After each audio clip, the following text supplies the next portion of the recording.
Welcome to Sacred Texts Summarized. Today we explore the Bhagavad Gita, one of the most profound and influential spiritual texts in history. Known as the Song of God, the Bhagavad Gita is a part of the Indian epic Mahabharata and presents a dialogue between Prince Arjuna and Lord Krishna on the battlefield of Kurukshetra. In this sacred text, Krishna imparts timeless teachings about duty, self-realization, and the nature of life. In this expanded summary, we will journey through the historical context, the key teachings of the Bhagavad Gita, and the practical wisdom it offers. By exploring its chapters in greater depth, we will uncover its profound insights into dharma, karma, devotion, and liberation, reflecting on how these timeless lessons can be applied to our modern lives. The Bhagavad Gita is set during a moment of profound crisis.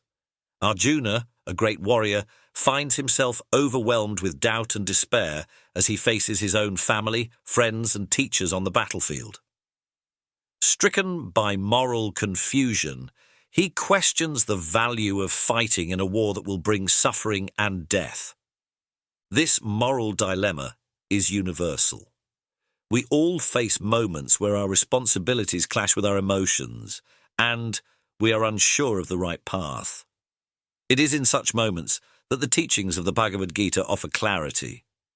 In this moment of turmoil, Lord Krishna, Arjuna's charioteer, reveals his divine nature and begins to guide Arjuna toward clarity, courage, and action. Through their dialogue, the Bhagavad Gita explores the central themes of dharma, duty, karma, action, and moksha, liberation. It teaches us how to live a life of purpose, detachment, and devotion while navigating the complexities of existence. During this conversation, Krishna also reveals his cosmic form, known as the Vishvarupa, a moment of great significance in the text. In this vision, Arjuna sees Krishna as the embodiment of all creation, destruction, and the eternal cycle of life. Overwhelmed by the awe-inspiring sight, Arjuna hears Krishna declare, "I am time, the great destroyer of the world, and I have come here to engage all people. Even without your participation, all the warriors standing on this battlefield shall not survive." 1132. This revelation underscores the inevitability of death and the impermanence of life, emphasizing the importance of fulfilling one's dharma without attachment or fear. The nature of dharma. Duty. The first teaching of the Bhagavad Gita addresses the nature of dharma, or one's duty. Arjuna's reluctance to fight stems from his emotional attachment to loved ones and his fear of committing harm. In response, Krishna reminds him of the importance of fulfilling one's dharma without attachment to results. He says, "You have a right to perform your prescribed duties, but you are not entitled to the fruits of your actions.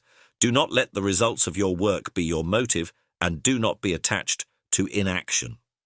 2:247. Here, Krishna introduces the principle of karma yoga, the path of selfless action.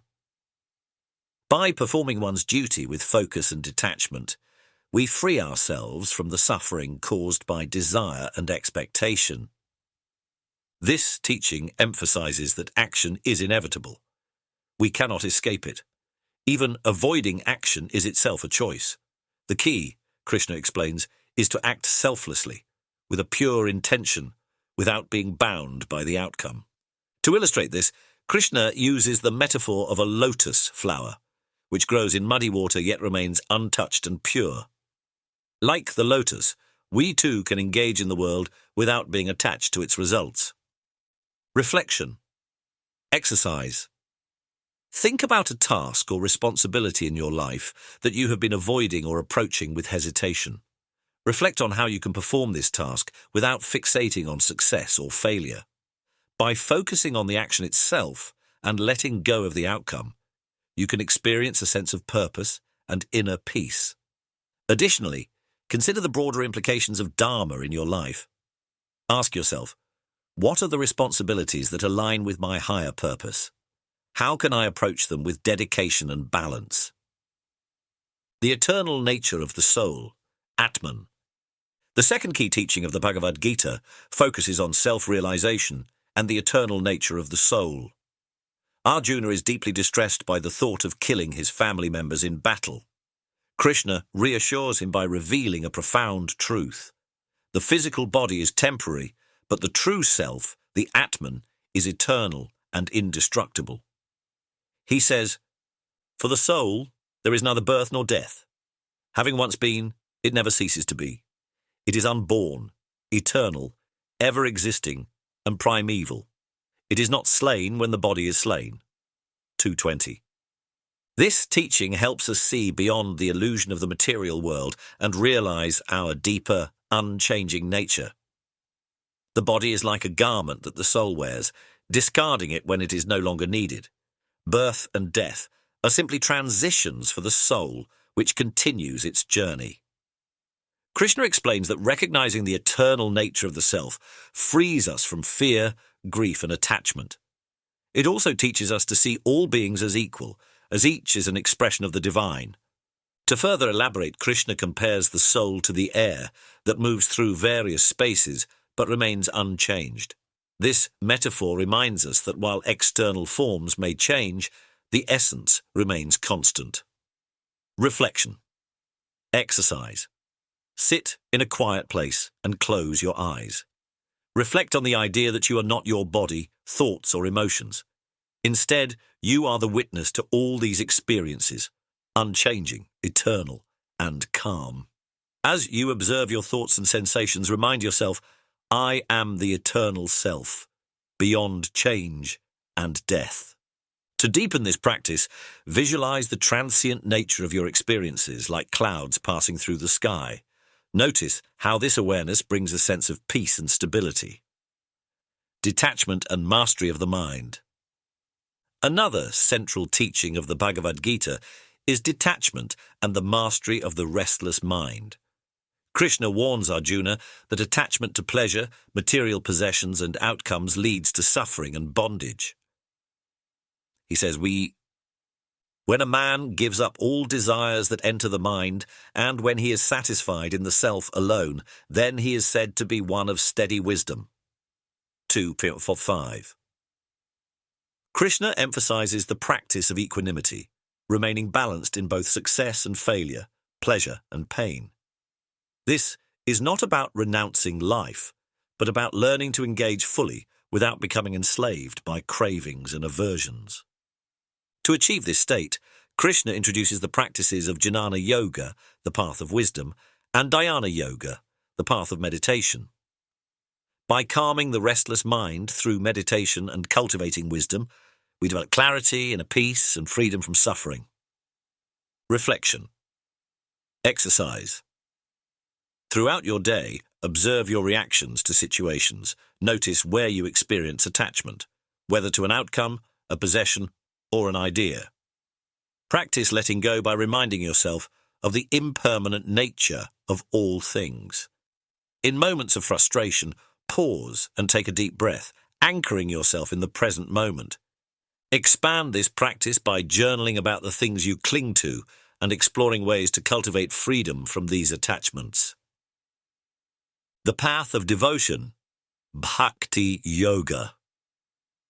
The Bhagavad Gita also highlights the path of devotion and surrender known as Bhakti Yoga. In this path, Krishna teaches that love, faith, and surrender to the divine are the simplest and most powerful ways to find liberation. He says, "Whoever offers me with love and devotion a leaf, a flower, fruit, or water, that offering of love I accept." 9.26. Bhakti Yoga is about cultivating love and trust in the divine, surrendering the ego, and aligning one's actions with a higher purpose. Krishna explains that devotion is not limited to religious rituals, but can be expressed through selfless service, gratitude, and kindness. This teaching is universal. Anyone, regardless of background or belief, can walk the path of devotion. By surrendering to the divine, we release the burdens of ego and fear, finding joy and peace in the process. Reflection. Exercise. Take a moment to reflect on someone or something that inspires deep love and gratitude in your life.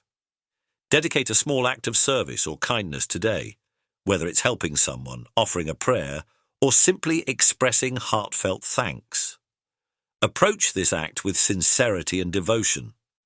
Extend this practice by meditating on the interconnectedness of all beings, recognizing how devotion to the divine also manifests as compassion for others. Liberation through surrender. The final and ultimate teaching of the Bhagavad Gita is liberation through surrender. Krishna urges Arjuna to let go of his doubts, fears, and ego and surrender completely to the divine will. He says, "Abandon all varieties of dharma and simply surrender unto me. I shall deliver you from all sinful reactions. Do not fear." 1866. Surrender is not about passivity, but about trust. It is the willingness to align ourselves with the greater flow of life, accepting what comes without resistance. In surrender, we find freedom from suffering and discover the peace that lies beyond the ego. The Bhagavad Gita concludes with Arjuna's transformation. Having received Krishna's wisdom, he rises from despair with clarity, courage, and purpose, ready to fulfill his dharma. Reflection. Exercise. Think about an area of your life where you feel resistance or fear. What would it feel like to let go of control and trust in a higher order? Spend a few minutes reflecting or journaling on this question, imagining yourself releasing your burdens and finding peace. To deepen this reflection, create a small ritual of surrender, whether through writing down your worries and symbolically letting them go, or offering a moment of silence and prayer. The Bhagavad Gita is a timeless guide to living a life of wisdom, courage, and devotion. Its teachings inspire us to act selflessly, realize our eternal nature, and surrender to the divine with love and trust. By integrating these lessons into our lives, we learn to navigate challenges with grace and discover the inner peace that leads to liberation. As Krishna tells Arjuna, "Arise, O Arjuna, with a courageous heart, perform your duty and trust in the divine." Thank you for joining us in this exploration of the Bhagavad Gita. If you enjoyed this video, don't forget to like, share, and subscribe to Sacred Texts Summarized for More Wisdom from the World's Greatest Spiritual Traditions. Until next time, may you walk the path of courage, wisdom, and peace.